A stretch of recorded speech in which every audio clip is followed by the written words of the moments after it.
नमस्कार दोस्तों, स्वागत है आपका हमारे official YouTube channel GS by नियस सर में। कैसे हैं आप सब? मैं उम्मीद करता हूँ स्वस्थ होंगे, मस्त होंगे, अपनी तैयारी में व्यस्त होंगे। मित्रों, आज की इस क्लास में हम लोग एक महत्वपूर्ण नाम गुरुचरण सिंह के बारे में देखेंगे। आप जानते हैं गुरुचरण सिंह समसामयिक कलाकार के रूप में जाने जाते हैं और इनके बारे में अगर देखा जाए तो भारत में स्टूडियो पॉटरी के पितामह के रूप में इन्हें पेश किया जाता है। स्टूडियो पॉटरी के पितामह गुरुचरण सिंह के लिए जो है नाम बहुत अच्छे से प्रयोग किया जाता है। मिट्टी के पात्रों पर, जो मिट्टी के घड़े हों, चाहे गुल्लक हो, चाहे आप देखें तो मिट्टी के बहुत सारे सामान बनते हैं। हालांकि पाषाण काल में तो वहाँ पे टेराकोटा इसे कहा जाता था। तो इस पे जो है खूब ज़्यादा चित्रकारी करने का काम जो रहा है वो गुरुचरण सिंह का रहा है। प्यार से इन्हें लोग जो है डैडी जी कह करके पुकारा करते थे। डैडी जी, डैडी जी उपनाम इनका होता है। और मिट्टी के पात्रों पे ज़्यादा बढ़िया से कलाकारी करने के लिए इन्हें जो है स्टूडियो पॉटरी का पितामह कहा जाता है। बात करें तो लगभग जो है 21 अगस्त के आसपास 95 में इनकी मृत्यु होती है। और जन्म तो आप जानते ही हैं कि जन्म इनका स्टार्टिंग में ही हो जाता है 98 के आसपास। तो 1898 में जन्म और 1995 में इनकी मृत्यु होती है। जन्म पूछा जाता है बार बार, तो J&K याद रखिएगा। आइए विस्तार से स्टार्ट करते हैं। सबसे पहले थोड़ा सा इनका जो है समरी देख लेते हैं कैसे बनता है। भारत में स्टूडियो पॉटरी के पितामह गुरुचरण सिंह मिट्टी के पात्रों की कला के लिए जो है सामयिक बनाया और उसके शिल्प के विधिवत स्वरूपों और सज्जाओं को चमत्कारी परिवर्तन ला करके उसमें मौलिक प्रभाव को भी बढ़ाया है। गुरुचरण सिंह ने मिट्टी से न केवल आजीविका कमाई वरन में मिट्टी पात्र शिल्प के पथ प्रदर्शक भी बन जाते हैं, यानी राह दिखाने वाले भी बन जाते हैं। मिट्टी के पात्रों पे कलाकारी करना और मिट्टी के पात्रों से ही अपना नाम कमाना ये गुरुचरण सिंह ने सीखा है।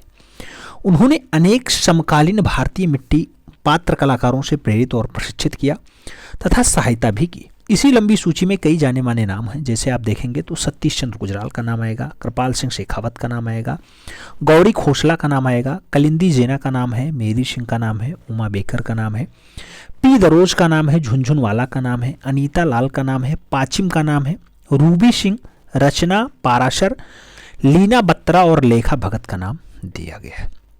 तो इन लोगों को प्रशिक्षित करने का जो कार्य रहा है वो गुरुचरण सिंह का रहा है। अब गुरुचरण के बारे में देख लेते हैं थोड़ा सा, इनका जन्म जीवन और उसके बाद इनकी शिक्षा दीक्षा, उसके बाद इनकी मृत्यु के बारे में बात होगी। गुरुचरण सिंह की अगर बात करते हैं, जन्म 26 अक्टूबर 1898 को श्रीनगर में होता है, J&K में हुआ था। गुरुचरण सिंह 1918 में बेल्स महाविद्यालय जम्मू से भूगर्भ विज्ञान में BSc की उपाधि प्राप्त करते हैं। किसमें? भूगर्भ विज्ञान। परंतु उनके पिता एक पुराने मित्र जो है राम सिंह काबुली ने उनके पिता को एक पत्र लिख करके गुरुचरण सिंह को अपने ईंट भट्ठे के जो है काम के लिए बुलाया। तो ईंट भट्ठी पे काम करने की मंशा जाहिर की। यही ईंट भट्ठी अब सफदरगंज हवाई पट्टी के इलाके में है। यद्यपि गुरुचरण सिंह ने शुरू में इस विचार का जो है विरोध किया, पर पारिवारिक करार और भाग्य अधिक जो है प्रभावी सिद्ध हुआ। फलतः उन्होंने काबुली की ईंट भट्ठी पर काम करना शुरू कर दिया। राम सिंह काबुली की ईंट भट्टी पे उन्होंने जो है पारंपरिक मृतिका शिल्पी, जिन्हें हम लोग कहते हैं मिट्टी की शिल्पी, पठान अब्दुल्ला के अधीन प्रशिक्षण प्राप्त किया। तो मिट्टी के कार्यों में जो है थोड़ा बहुत प्रशिक्षण पठान अब्दुल्ला से इन्होंने सीखा है। और पठान अब्दुल्ला कुम्हारों के वंशज के थे और पठान शासकों के राज में भारत आकर के बस गए थे। तो पठान अब्दुल्ला से किसने जो है मिट्टी के ईंटों पर चित्रकारी करना सीखा? तो याद रखिएगा गुरुचरण सिंह ने सीखा है। आगे कहा जाता है पठान अब्दुल्ला के लिए कि आपने जो है अपने साथ 500 वर्षों से अधिक पुरानी परंपरा लाकर के दिल्ली और खुर्जा के आसपास, खुर्जा ये बुलंद शहर का बेल्ट होता है, उत्तर प्रदेश का हिस्सा है खुर्जा, तो दिल्ली और खुर्जा के आसपास काम करने लगे। गुरुचरण सिंह अब्दुल्ला के चाक पर मिट्टी को आकार देते और उसको ग्रहण करते देख करके जो है अनुभव इस प्रकार याद कर लेते थे कि मेरे साथ कुछ अद्भुत घटित होने लगा। मिट्टी चाक पर आकर के ग्रहण करने के लिए ज्यों ही रखी जाती और मथना जो है या फिर उसको घुमाना स्टार्ट किया जाता, मेरी आत्मा की थकैनी और मथनी भी उसके भिन्न ना होती। कहा जाता है, कहने का मतलब ये है कि जैसे मिट्टी के चाक पे बैठते थे, कलाकारी करना स्टार्ट करते थे, तुरंत इनका काम मेंटेन हो जाता था और इनकी थकान भी दूर हो जाती थी, चाहे जितना थके हुए हो। आगे कहते हैं, मैं घूमते हुए चाक में इस तरह खो जाता था कि यह विशिष्ट अनुभूति बन गई, मेरे अंतस में इस तरह समा गई कि मेरा सारा समय इसी 34 आवों के कोलाहल में खोता जा। कहने का मतलब यह है कि अपना कलाकारी में इतने ज्यादा खो जाते थे, इतने ज्यादा रम जाते थे कि फिर इन्हें आहर बाहर की कोई बातें याद नहीं होती थी, इनकी सारी थकान दूर हो जाती थी जैसे ये चाक पे बैठते थे और उसमें कलाकारी करना स्टार्ट करते थे। आगे अगर कहा जाए तो आगे कहा जाता है कि काबुली ने गुरुचरण सिंह को टाइल निर्माण जिसे हम लोग कहते हैं मृतिका खपड़ा बहुत सारे लोग देखे होंगे। खपड़े का घर पहले होता था, मिट्टी का बनाया जाता था और फिर उसे पकाया जाता था, में उसे खप्पर कहा जाता था। आज की डेट में आप देखेंगे बड़े बड़े 5 स्टार होटल्स में वो सब उस टाइप के खूब ज़्यादा डाटे दिखाई देते हैं, तो वही होता है खपड़ा। तो मृतिका के खपड़ा के अध्ययन के लिए जापान जाने का खर्च वहन करने का प्रस्ताव किया। गुरुचरण सिंह का भाग खुल गया, वो 1919 ईस्वी में गर्मी में जापान चले गए। वहां उन्होंने 2 वर्षों तक 1919 से 22 तक उच्च कोटि संस्थान में डिप्लोमा प्राप्त कर लिया। जापान यात्रा के दौरान सोयत यानगी नामक कला और शिल्पी के विद्वान तथा प्रसिद्ध भांड शिल्पी बर्नार्ड लीच और केंकिची गेमोमातो तथा एक सहपाठी जिसका नाम होता है सोजी हमादा, जो बाद में भंडारी शिल्प की दुनिया में एक अंतर्राष्ट्रीय नाम बने, से भेंट हो जाती है। किसकी? गुरुचरण सिंह की भेंट होती है 700 यांगसी से और सोजी हमादा से, बर्नार्ड लीच से और जो है केंकिची गेमी मातो से भी इनकी जो है भेंट हो जाती है। यहीं गुरुचरण सिंह भांड शिल्पी के सौंदर्य की ओर आकर्षित होते हैं। कोरिया तथा चीन के कुछ भागों में 3 महीने तक यात्रा और भांड शिल्प में कला और इसके मूलभूत और काव्यात्मक पक्षों को अनुभव करते हैं और उसमें जो है थोड़ा सा समृद्ध बनाते हैं। उसको करने के लिए थोड़ा सा और ज़्यादा रुचि दिखाते हैं जिससे और बढ़िया से सीख सकें। और वे मिट्टी के पात्रों के व्यवहारिक अनुभव से अधिक जो है बैठते गए। तो कुल मिलाकर के कहने का मतलब ये है कि जब वो जापान जाते हैं और वहाँ पे जो है ये चित्रकारी सीखते हैं तो बहुत अच्छे से सीखने का प्रयास करते हैं, क्योंकि इन्हें पता है कि आगे चल करके क्या होने वाला है। और कहा जाता है उन्हें भारत वापसी के पहले उन्होंने अपनी पहला अकड़ भाण कला प्रदर्शनी टोक्यो में होंसी फार्मेसी में 1922 में ही आयोजित कर दी। आप जानते हैं 1919 से 1922 तक ये पढ़ाई ही करते हैं। कहाँ पे? जापान में। तो पहली प्रदर्शनी कहाँ लगाई? ये 1922 में होशी फार्मेसी में लगाते हैं, जापान में ही पड़ता है। वहीं पे भांड जो है कला प्रदर्शनी पहली आयोजित करते हैं। गुरुचरण सिंह 3 वर्ष बाद जापान से लौटकर आए और राम सिंह काबुली की पुत्री चैतर कौर से इन्होंने विवाह कर लिया। चैतर कौर से विवाह कर लिया, अपनी कार्यशाला पे काम जारी रखा। यादव अब्दुल्ला के निर्देशन में प्रशिक्षण तकनीकी जैसे मिट्टी फेंकने का कौशल होता है कि दक्षता जो है परिपक्वता हुई, किंतु उनका मुख्य लगाव दिल्ली ब्लू पॉटरी की शीशे में लेप से युक्त खपड़े, जिन्हें हम लोग टाइल्स कहते हैं आज की डेट में, तो खपड़े पर और जालियों के निर्माण से ही रहा है। यानी कुल मिलाकर के गुरुचरण का जो मुख्य लगाव था वो दिल्ली की ब्लू पॉटरी से स्थित था, यानी खपड़ा बनाने में ज्यादा रुचि ले रहे थे। इस कार्य के लिए काबुली द्वारा स्थापित यह कार्यशाला भी यही पहली बार उनको तांबे के नीले शीशे से लेपी जाती हुई कला को दर्शाई गई। कला में उन्होंने थोड़ी शिक्षा ली और थोड़ी शिक्षा थी उनके पास रूप, रंग और जो है अनुपात की एक प्राकृतिक अभिरुचि भी थी। नई दिल्ली के बिल्डिंगों के लिए उन्होंने टाइल्स, जाली, ट्रालियों का सर्जन और दिल्ली ब्लू पॉटरी में 16 वर्ष तक काम बहुत अच्छे से गुरुचरण ने किया है। 1939 में गुरुचरण सिंह एक सरकारी मिट्टी पात्र संस्थान जो विद्यालय और शोध केंद्र के रूप में एक साथ आया का काम संभालने के लिए लाहौर जाते हैं। कहाँ जाते हैं? लाहौर। और देश के विभाजन के बाद इसी प्रकार अंबाला में स्थापित एक संस्थान में उन्होंने प्रयोग जारी रखा। 1952 तक वहाँ रहे अंबाला में। 1952 में उन्होंने अंबाला की नौकरी छोड़ दी और दिल्ली आकर के दिल्ली ब्लू आर्ट पॉटरी शुरू की, जो एक फैक्ट्री रोड पर स्थित थी। दिल्ली ब्लू पॉटरी एक कार्यशाला के साथ ही स्कूल का निर्माण केंद्र भी माना जाता है। दिल्ली ब्लू पॉटरी को पुनः जीवन दान देने में एक जो है पुनरुत्थानवादी कार्य था और साथ ही भारत में कार्यशाला, मिट्टी पात्र कला आंदोलन के सृजन में एक प्रवर्तक कार्य भी मूल रूप से गुरुचरण ने किया है। ब्लू पॉटरी जिसे नीला भांड कहा जाता है, निर्माण कला लगभग 5000 ईसा वर्ष पूर्व की मानी जाती है, यानी 5000 वर्ष पूर्व की मानी जाती है। मिस्र से शुरू होती है ब्लू पॉटरी और बाद में यह इराक, ईरान, काबुल में फैल जाती है। ईरान जिसे फारस में यह समृद्ध परंपरा के रूप में विकसित होती है, जिसमें मुगल कला में भारत पर प्रभाव भी खूब ज्यादा दिखाई देता है। तभी आप देखते होंगे पूछा जाता है कि भारत में ब्लू पॉटरी का प्रभाव कहाँ पे दिखाई देता है, तब कहा जाता है मुगल काल में दिखाई देता है। भारत में आने पे इसे बहुत से बदलाव भी हुए हैं, यद्यपि इसका मूलभूत सूत्र जो है वही रहा है।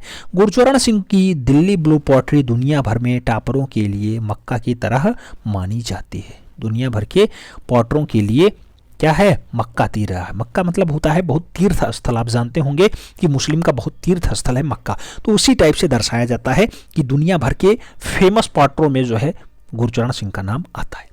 गुरचरण सिंह के टाइल्स ने कपड़ा निर्माण में कुछ महत्वपूर्ण कार्य दिल्ली की विख्यात इमारतों में देखा जा सकता है, जैसे ओबराय इंटर कॉन्टिनेंटल और इंपीरियल होटल में जो है इन्होंने अपना कपड़ा बनाया है। त्रावणकोर भवन के नीले हाथी में भी बनाया है, इंडिका इंटरनेशनल सेंटर में बनाया है, फोर्ड फाउंडेशन बिल्डिंग्स में बनाया है, ओडियन सिनेमा में भी इन्होंने अपने कपड़े का निर्माण किया है। दिल्ली ब्लू पॉटरी का जो है ये म्यूजियम आर्ट गैलरी चंडीगढ़ में रखा हुआ है। दिल्ली ब्लू पॉटरी आप देख लीजिए, ये गुरचरण सिंह की बहुत अच्छी सुराही रचना है, अच्छे से देखिएगा। आगे कहा जाता है इन्होंने जो है दिल्ली ब्लू पॉटरी में बहुत सारे कार्य किए हैं और Delhi blue pottery Odeon film इत्यादि में एक ही रंग से दिल्ली ब्लू पॉटरी की महत्ता को प्रमाणित कर दिया है। संसद भवन के शीशों के लेप से युक्त जालियों में भी इसका योगदान अभी भी देखा जा सकता है। आप जाइए, भारत के संसद भवन की जो शीशे हैं उसके जालियों में इन्होंने ऐसा लेप लगा रखा है, बहुत फेमस है, गुरचरण सिंह के द्वारा ही लेपित किया गया, जो इस गरिमामयी इमारत की गौरवान्वित करता है। गुरचरण सिंह याद करते हुए कहते हैं कि बेकर ने मेरे पास कुछ पुराने किस्म की पठानी भांड कृतियों का अध्ययन करने और उसे सुधारने के लिए भिजवाया। इनकी विशेषता यह था कि वह एक खास तरह की मिट्टी के नीचे से कटे हुए थे, जिससे हवा आती रहे और यह पर्दे को सुरक्षित भी रखता था। ये अपनी याद में बताते हैं कि ऐसे मृदभांड पहले भी आया करते थे, इस टाइप से आया तो हमारी पुरानी याद ताजा हो गई। गुरचरण सिंह की भारत और विदेश में अनेक प्रदर्शनियां लग चुकी हैं, जिसमें लंदन स्थित भारत भवन में 1932 ईस्वी में उनकी प्रदर्शनी लगती है। 1965 में AIHB द्वारा आयोजित एक विशेष शिल्प प्रदर्शनी में उनकी कृतियां शामिल की जा चुकी थी, जिसमें सतीश और किरण गुजराल, कव्वल कृष्ण, रितेन मजूमदार, मोहनी बख्शी और निर्मल पटवर्धन जैसे परिकल्पनाकार और कला शिल्पी की कृतियों को भी AIHB डिजाइन सेंटर की नवनिर्मित डिजाइनों के साथ प्रदर्शित किया गया है। तो ये सब याद रखना है, इनको ये जो है बहुत अच्छे से शिक्षा भी दिया हो, चाहे अनीता लाल हो, चाहे कलिंदी जैन हो, चाहे मेरी सिंह हो, चाहे सतीश गुजराल हो, चाहे उमा बेकर हो, चाहे रचना पासारा, चाहे लीना बत्रा हो, ये सबको जो है शिक्षा देने का कार्य गुरचरण सिंह का रहा है। ये ब्लू पॉटरी में शिक्षण का कार्य ये है। दुर्भाग्य से 1974 में गुरचरण सिंह का घर, कार्यशाला तथा एक फैक्ट्री रोड की भूमि सरकार द्वारा अधिग्रहित कर ली गई और उन्होंने अपनी मिट्टी पात्र कला की गतिविधियां बंद करने के लिए बाध्य कर दिया गया। सरकार थोड़ा सा जबरन कार्य कर रही थी। इसके बाद वह आंध्र, जिसे कनाडा कहा जाता है, वहां चले जाते हैं। अच्छा, कांगड़ा बाबू, कांगड़ा अंद्रैता जाते हैं, कांगड़ा चले जाते हैं, जहां उन्होंने कार्यशाला युक्त आवास में अपनी प्रतिभाशाली पुत्र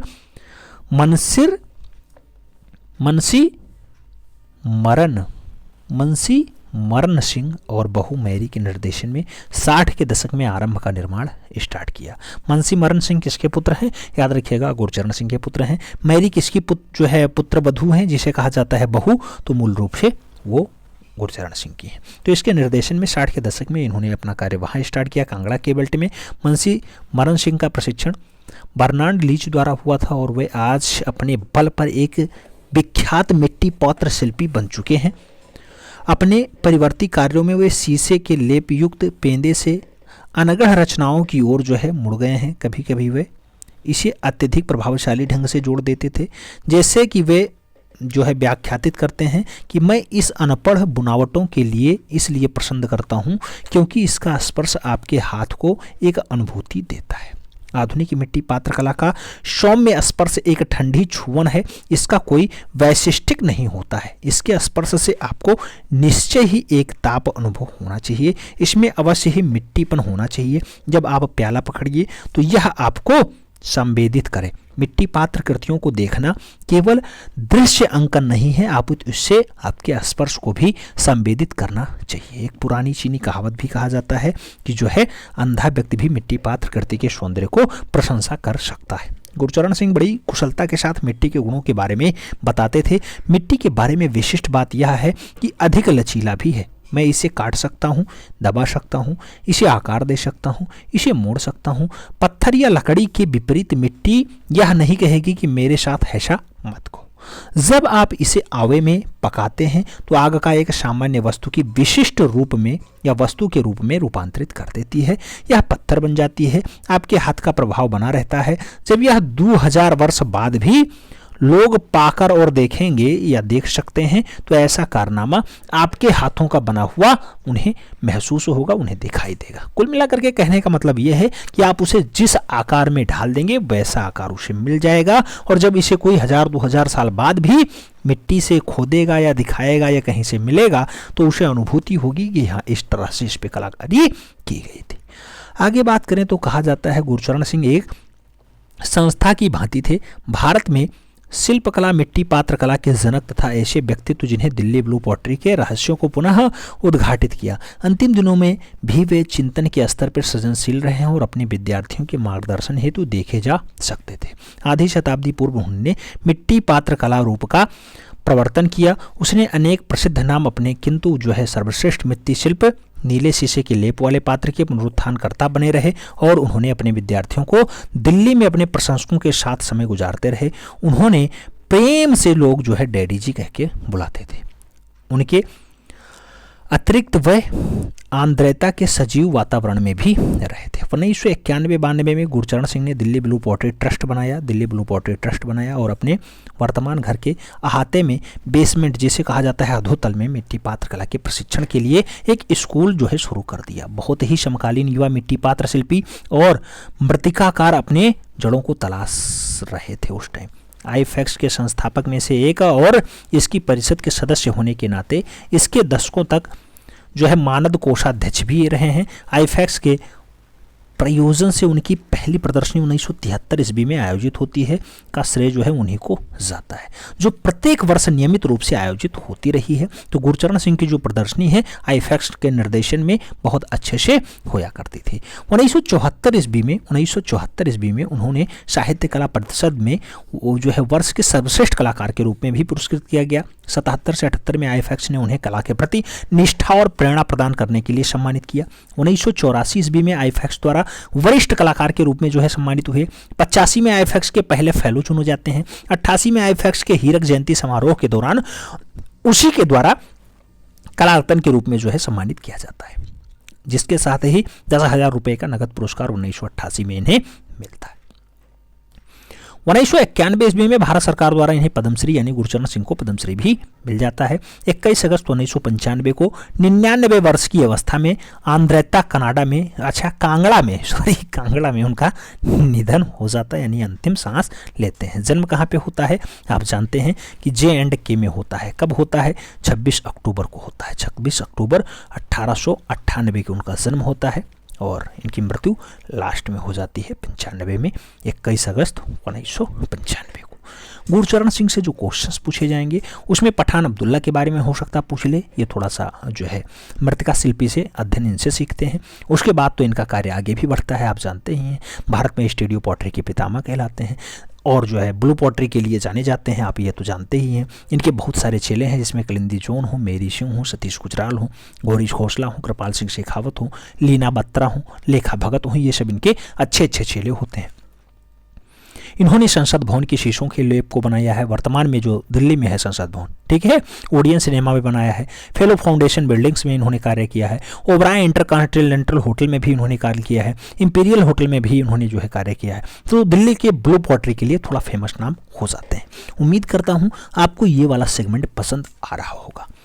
नया वर्ष है तो नए वर्ष में नए तरह से समकालीन कलाकारों को पढ़ें, क्योंकि अब समय बढ़ गया है। अगर समय आपके पास मिल गया है तो क्यों ना अच्छे से और अच्छे से तैयारी कर ली जाए, जिससे 148 फतेह करने में कोई दिक्कत ना हो और फाइनली आप एक योग्य शिक्षक बन करके यूपी को नंबर 1 पहुंचाने में मदद करें। यूपी को नंबर 1 पहुंचाने में मदद करें। उम्मीद करता हूं सबको समझ में आ गया होगा। नया बैच है, नया बैच पे आप जानते हैं कि अब डिस्काउंट बम्पर कर दिया गया है, बम्पर डिस्काउंट। जिन लोगों ने 900 पेमेंट कर दिया था उनका पेमेंट वापस किया जाएगा और मात्र 550 रुपये में, मात्र 550 रुपीज़ में आपको TGT आर्ट का पूरा बैच पढ़ाने के लिए चैनल प्रतिबद्ध है, मैं प्रतिबद्ध हूँ, कोई डाउट्स नहीं है। पूरा सिलेबस फिर से पढ़ाया जाएगा। आप लोग जुड़ना चाहते हैं तो निश्चित रूप से उसी नंबर पे पेमेंट करें, 9919 10 22 24 पे पेमेंट करें। फ़ोनपे, गूगल पे, भीम UPI, पेटीएम कुछ भी, और अपना नाम स्क्रीनशॉट के साथ 7380464607 पे ज़रूर भेजें। अभी मिलते हैं शुरू में, तब तक के लिए दिल से सैल्यूट, जय हिंद।